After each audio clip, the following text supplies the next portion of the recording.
Hello students, कैसे हैं आप सभी। I hope you are doing very well. I Shifali Borgaonkar, social science educator here for you. आज हम बात कर रहे हैं मल्टीपल चॉइस क्वेश्चंस की, जो बेस्ड हैं on the story of village Palampur. Palampur की कुछ क्वेश्चंस ये रहे सामने। So your first question is, what is the main activity of village Palampur? सोचिए कौन सी मेन एक्टिविटी थी पालमपुर में। पहला transport, B is farming, C dairy और इज डी मैन्युफैक्चरिंग। सोचिए एक हिंट दे। इस एक्टिविटी में 75% ऑफ द पीपल जो थे पालमपुर के वो इन्वॉल्व थे। Yes, correct answer question is B, farming. Farming एक ऐसी एक्टिविटी 75% पीपल इन्वॉल्व थे, याद रखिएगा। नेक्स्ट है, विच of the following is grown in the rainy season. Rainy season में कौन सी क्रॉप्स ग्रो की जाती थी जो कि जून से लेके सितंबर तक ग्रो की जाती थी? क्या वो ज्वार एंड बाजरा थी, या वीट थी, या सोयाबीन थी, या सारी? That is all of the above. ये एक हिंट देते हैं। चलिए, ये जो क्रॉप्स थी उनको कैटल फीडिंग के लिए यूज किया जाता था। अब तो आंसर आ ही गया होगा दिमाग में। Exactly, so the right answer of this is option A, jowar and bajra. Next, which of the following term is used for measuring the crop produced on a given piece of land during a single year? Let me repeat the question. कि एक land पर जब कोई crop grow होती थी तो क्या कहते थे ड्यूरिंग अ गिवन ईयर में जो होती थी? क्या उसे यील्ड कहते थे, प्रोडक्टिविटी कहते थे, कल्टीवेशन कहते थे, गुड कहते थे? सोचिए, एक्जैक्टली उसे यील्ड कहते थे। Okay, next, what is the source of capital for the large farmer? जो बड़े बड़े फार्मर्स होते थे उनके लिए सोर्स क्या था कैपिटल का, पूंजी बनाने का? क्या था? A, banks and own savings, B, money lenders and relatives, banks and money lenders, और is it D, poor farmers? बताइए बताइए। एक बात ध्यान रखिएगा, इसमें पूछा है लार्ज फार्मर्स के बारे में, स्मॉल के बारे में नहीं पूछा है बच्चों, याद रखिए। So the right answer of this question is option A, bank and own saving. वो लोग बैंक में पैसे रखते थे, या तो फिर लोन लेते थे, या तो फिर खुद की सेविंग यूज करते थे। कौन? Large farmers. कहाँ के? पालमपुर के ma'am. Question number 5, HYV seeds stand for? HYV seeds याद करिए, हमने पढ़ा है चैप्टर में।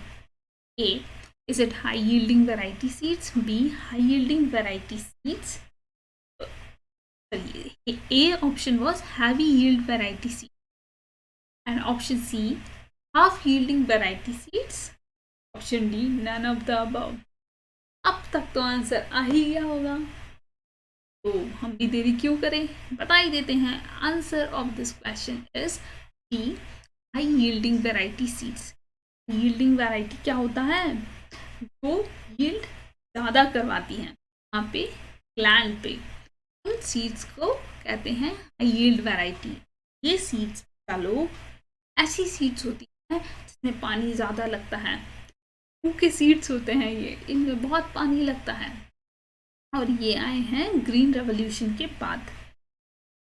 ठीक है, इनकी वजह से ही पंजाब, हरियाणा, वेस्टर्न उत्तर प्रदेश में क्या हुआ था, वीट का प्रोडक्शन बहुत बड़ा था। नेक्स्ट देखते हैं, which following is a modern method? कौन सी मॉडर्न मैथड है? Multiple cropping, B, use of HYV seeds, C is use of chemical fertiliser, और D, both B and C? सोचो सोचो बच्चा लोग, सोचो। Exactly, correct answer is option D, B and C. ये मल्टीपल क्रॉपिंग जो है भी होती थी पालमपुर में, सीजनल वे में भी होती है। जैसे कि हमने देखा था जून से सितंबर के बीच में वहाँ पे बीफ क्रॉप लगती थी, फिर सितंबर अक्टूबर पोटैटो की लगती थी, उसके बाद सी रबी क्रॉप्स, मल्टीपल क्रॉपिंग तो था, लेकिन ग्रीन रेवोल्यूशन 1960 के बाद इंट्रोड्यूस हुई थी वो थी केमिकल फर्टिलाइजर्स। तो जो मॉडर्न मेथड हुई आफ्टर 1960 वो ही option B and C. The correct answer of this is option B and C. पता देखते हैं question number 7, which is the most abundant factor of production in India. कौन सा बहुत ज़्यादा मात्रा में अवेलेबल है कहाँ पे, इंडिया में कौन फैक्टर ऑफ प्रोडक्शन है? A land, B capital, C labour और डी बी सी। तो सोचो, इंडिया के बारे में बात है बाबा, इंडिया के सोचो। Actually correct answer is option labour. Labour जो है वो अबंडेंट है कहाँ पे, इंडिया में। Next, which kharif crop is used for cattle feed. अगर आपने थोड़ा ध्यान से सुना होगा तो बचा लो, मैंने आपको शायद फर्स्ट या सेकंड क्वेश्चन में इस चीज के बारे में बात की थी। देखते हैं किसकी दिमाग की बत्ती जली है और आंसर देना चालू कर दिया है। ओके, देखते हैं। Is it option A sugar cane, B potato, jowar bajra और इज इट डी व्हीट? सोचो सोचो सोचो। Yes, the correct answer is jowar and bajra, जो कि ग्रो किया जाता था रेनी सीजन में, जून टू सितंबर। अच्छा बच्चा लोग, जरा खुद से सोचिए, शुगर केन कब ग्रो किया जाता था? जब ये तीनों सीजन में ये तीनों चीजें ग्रो हुई तो यस एग्जैक्टली, शुगर केन जो है वो पूरे साल एक अलग फील्ड से एक अलग पार्ट को निकाल के, मतलब पार्ट को अलग पार्ट कर दिया जाता। शुगर केन ग्रो होती थी और पूरे साल भर वो चलती रहती थी, मतलब शुगर केन का पूरा साल भर कंटिन्यूटी बनी रहती थी ग्रो करने की। नेक्स्ट है बीगा एंड गुंता आर। याद है आपको मैंने शॉर्ट में कि बीगा और गुंता के बारे में याद है आप लोगों को? याद करिए अच्छे से। बीगा और गुंता है क्या? एक टाइप ऑफ विलेज हाउस है। हाँ सोचो, टाइप ऑफ हाइब्रिड सीड है। C measuring units है of grain, D the measuring units of land area and village। बताओ जिसे हेक्टेयर भी कहा जाता है। Exactly, option D is the correct answer, the measuring unit of land area in village। Next is scope of farming activity is limited in Palampur due to। farming activity limited है पालमपुर में, क्यों? क्योंकि यहाँ पे fix amount of land, D lack of irrigation है, C lack of labour है, D none of the above है। क्या है चलो, क्यों फार्मिंग एक्टिविटी लिमिटेड है वहां पे? क्योंकि फिक्स्ड अमाउंट लैंड है, लैंड वहां पे बिल्कुल फिक्स्ड है, इस वजह से फार्मिंग बहुत लिमिटेड है। कुछ लोगों को कुछ ज़्यादा मिला है लैंड का पार्ट, कुछ को कम मिला है, ये हम पढ़ चुके हैं। नेक्स्ट है money in hand is an example of money हाथ में होना चाहिए डे टू डे एक्टिविटी को कंडक्ट करने के लिए। जैसे मैंने बताया था कि अगर प्रोडक्शन एक्टिविटी में प्रोडक्शन इंचार्ज से कोई बोले कि सर आज हमको ना आपकी तरफ से चाय पीनी है, तो प्रोडक्शन इंचार्ज के पास मनी होना चाहिए हाथ में कि वो उन लोगों को दे सके और लोग वर्कर्स जाके चाय पी सके। तो ये एग्जाम्पल है, क्या ये एग्जाम्पल है ह्यूमन कैपिटल का, बी फिक्स्ड कैपिटल का, सी वर्किंग कैपिटल का और डी फिजिकल कैपिटल का? यस, करेक्ट आंसर है वर्किंग कैपिटल का, जो day to day requirement fulfil करने के लिए कैपिटल लगती है उसको working capital. Next, which of the following is not fixed capital? कौन सी इनमें से फिक्स्ड कैपिटल नहीं है? Agriculture land, B tubewell, C fertilizers and farm machinery. सोचिए। Yes, correct answer of this question is C fertilizers and pesticide. बच्चा, जो fixed होता है एक बार इन्वेस्ट किया, जैसे लैंड हमने एक बार कर दिया, ट्यूबवेल में एक बार पैसा डाल दिया, हाँ, वो बात अलग है कि कभी कुछ खराबी हो गई तो ठीक किया जा सकता है, बट एक बार मेन पैसा एक बार लगता है। सी डी, फार्म मशीनरी में एक बार पैसा लगता है, लेकिन फर्टिलाइजर्स एंड पेस्टिसाइड्स तो लगता रहता है, इसमें पैसा भी लगता रहता है।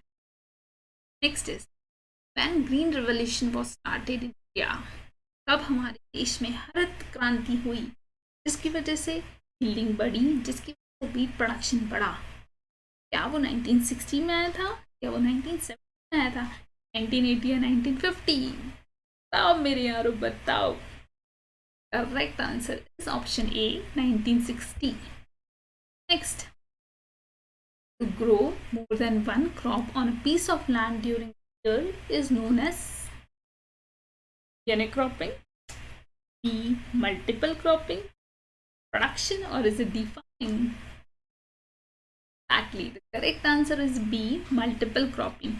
एक लैंड एरिया, एक ईयर में बहुत सारी क्रॉप्स को ग्रो करना मल्टीपल क्रॉपिंग कहलाता है। ठीक है, देखते हैं next question.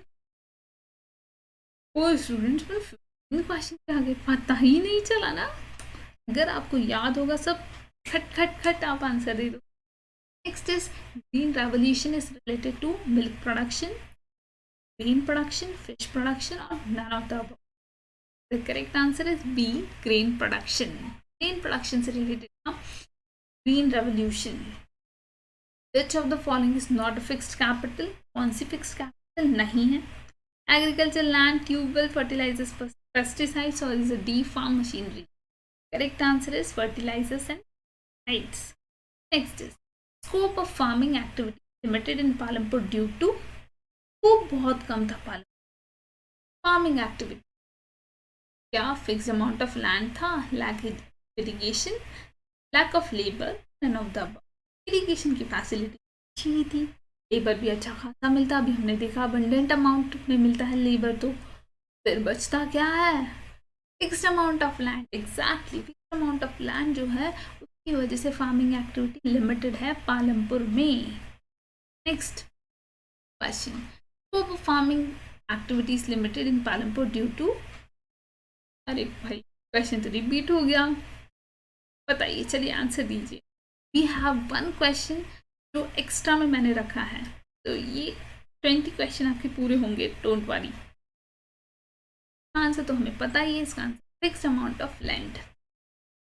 Which of the following statement is not true about small scale manufacturing in village?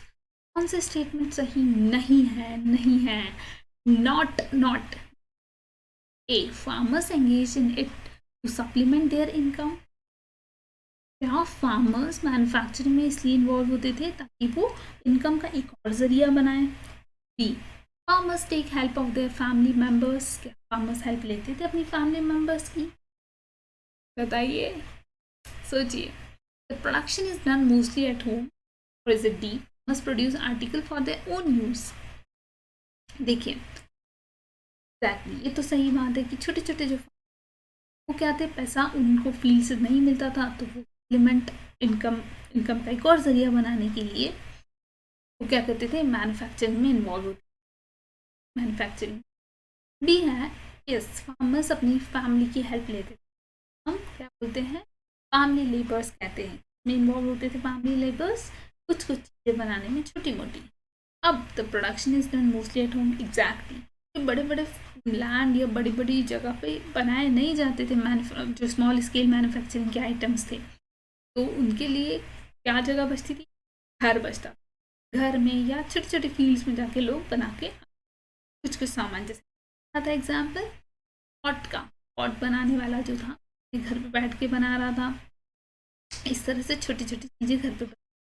Farmer produce article for their own use. अरे भाई, ये कैसा स्टेटमेंट है, हमने पहले बोला कि वो अपनी इनकम का एक और जरिया ढूंढ रहा है, छोटी छोटी चीज़ें बनाएगा और खुद का यूज़ में ले आएगा, तो कैसे इनकम कमाएगा भाई?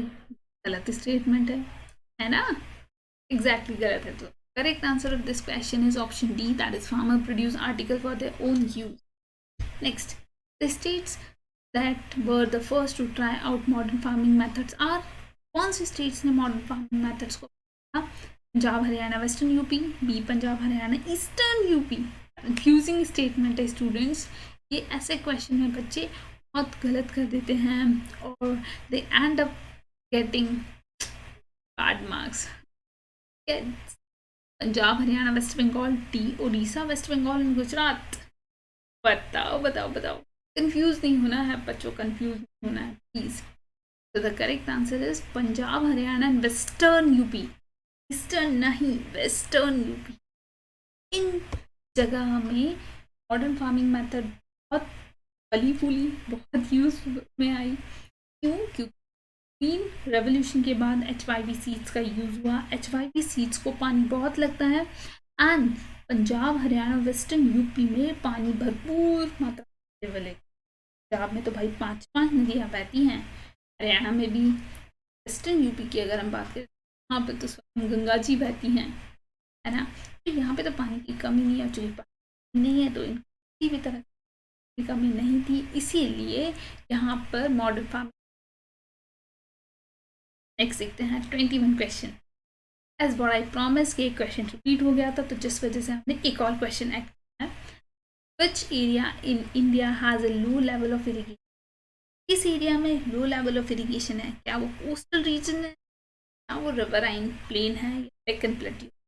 देखिए, अब भी हमने समझा कि रिवर्स के पास जो एरिया थे वहाँ पर इरीगेशन इरीगेशन की बहुत फैसिलिटी थी, पानी वहाँ पे मात्रा। कोस्टल रीजन मतलब सब बहुत ज़्यादा, यहाँ पे भी पानी मिल रहा गया था लोगों को इरीगेशन। बट डेक्कन प्लेट्यू, पठार जो होते हैं, मतलब पठार पे तो लाइक माउंटेन प्लेट्यू, तो कहाँ से पानी आ जाएगा? That is why correct answer of this question is option A, Deccan plateau. क्यों? क्योंकि पे लो लेवल ऑफ इरीगेशन, ठीक है, इस एरिया में। तो that's it today. I hope you enjoy this session very well. अगर पढ़ा होगा तो पक्के से एंजॉय किया होगा। Thank you so much, thanks a lot.